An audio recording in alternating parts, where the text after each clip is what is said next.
The fog shambled in, schlepping slipper-sloppishly.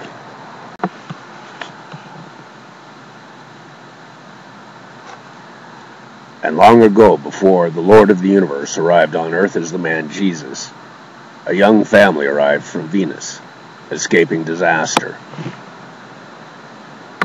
Decadent lands awash with technology gave no regard to the warnings of Yofat that the land was facing imminent destruction by immersion of many months. He built a large wooden ship, filled it with sufficient wildlife to provision for months, and boarded it with most members of his immediate family just before the apocalypse. The ship was driven before the wind and rising sea in time to a mountain, then called Urartu, for the son of Zubug and Zofat.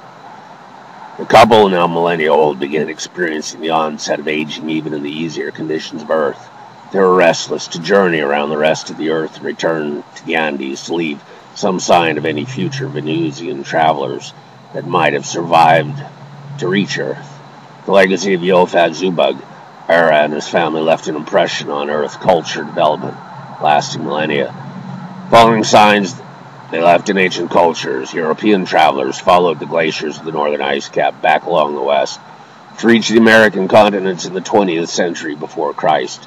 The Irish people, named for Ara or I, traversed the world along the 54th degree north latitude, carving spirals as they trekked into rocks to perpetuate the Venusian mystery.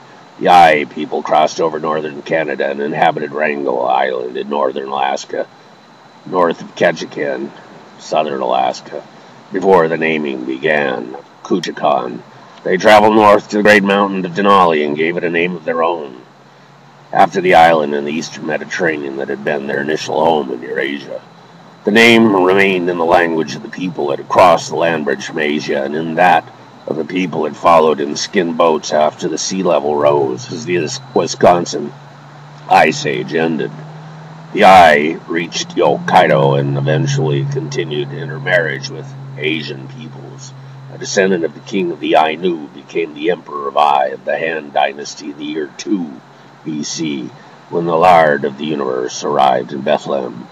The lives of Yofat and Zubug would have enduring representation in a pantheon of mythic figures, such as the Aztec deity Quetzalcoatl, and the family line of Venus that Julius Caesar claimed descent from, in another form, such as in the rapidly advancing lapstrake boat-building technique that allowed Halfdan the Black to follow ancient maps and rediscover Iceland that had been settled by the Albs, then Irish monks of the far western Christian sect seeking refuge from European persecution. Though the Vikings slaughtered the Irish monks, they learned of the existence of a land farther in the west that they would name Bigd. The Viking colonies of east and west Bigd continued until isolated, starved, and beset, perhaps by plague during the end of the Dark Ages, somewhere around the year 1200 AD. The Alps had already sailed farther west in pursuit of furs and to evade Viking predatory taxation aft in space and time. The Venusian bloodline merged into an oblivion of the 99,900 genome, yet the ancestral influence remained. Clone nations in civil war begun to form international alliances in order to defeat adversaries and closely match conflicts. Several Asian donor nations, dominated by one superbly engineered clone line each, had emerged in the mantle of the purple with raptor feathering through the inevitable arena of domination of the fittest, kill or be killed waves in brawl-evolutionary wars, pitting recombinant genetic engineering progeny. Equally matched clone adversaries cheated a lot, pursuing permutational and phenomenal advantages. They thought it only sport. Few Force picked the hard bread crust from under a loose filling that began causing a familiar pain with the toothache sharpened from a stick.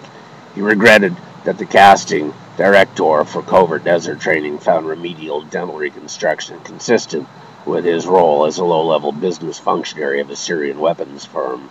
The public views were on worldwide surveillance, and the screenplays needed to mount and to maintain public opinion support for moral rightness required special care in the flow and shape of battle.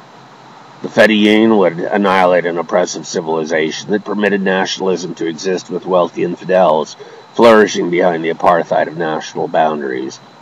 Baal and his prophet Ord Bamlidin would expand the Dar al-Harb to overtake the Wold. The slump, since the nicely executed annihilation of the World Trade Towers in New York City decades ago, would be avenged with a vengeance, Hugh considered. His ancestors had fought with foreign dogs for millennia from the mountain highlands and often lost. The blood of Nordic blood, infused into the cataphract, still flowed as a contributor to his character. Ancient Celt contributors from the highlands of Turkey's Arafat region that battled Roman legions made for a restless spirit. The legionnaires had finally defeated the naked Celts, whom were proud to show the blood of wounds upon their pinkish skin, with fusillades of arrows, javelins, and slung spears, pinning them through to the ground with their backs to the mountain slope. Yet a few of the women and some of the warriors always survived to rebuild the strength of the wild people and return and fight another day in another place. An uncle had traveled to Spain for war to fight against the fascist forces of Generalissimo Franco in the Spanish War of the late 1930s, in a special political unit known as PUM, made up of hardened Trotskyite revolutionaries who were betrayed by a fifth column of socialists loyal to others. He thoughtlessly threw a razor-sharp kukri boomerang into the sky, lost in the flow of the moment that was like an oxygen program, to synthestream his memories with the now. It whistled off into the sky upslope in the crisp Syrian sky. When the kukri returned down to Earth, beheading a Syrian sentry silently, Hugh considered what the future would be like on the planet Mars when at last the world was free of the infidel Eurotrash, with its goose-stepping armies and research scientists making voyager satellites and stealth birds of war. The Tharsis Mons between the Syria-Planum and Olympus Mons were highland volcanoes in a scenic region that had no peer on that planet. The water ice of the planet would be slurried and piped to huge domes of the brethren, with a paradise for the faithful. Plentiful orchards and roast goats would bring each day's rest a glowing satisfaction of peace, fulfillment, and contentment in the service of the prophet Ord. The earth would become a breadbasket without clones or killing pollution. The desert lions could again roam free. All that was needed was the destruction of world civilization and the conquest of mankind.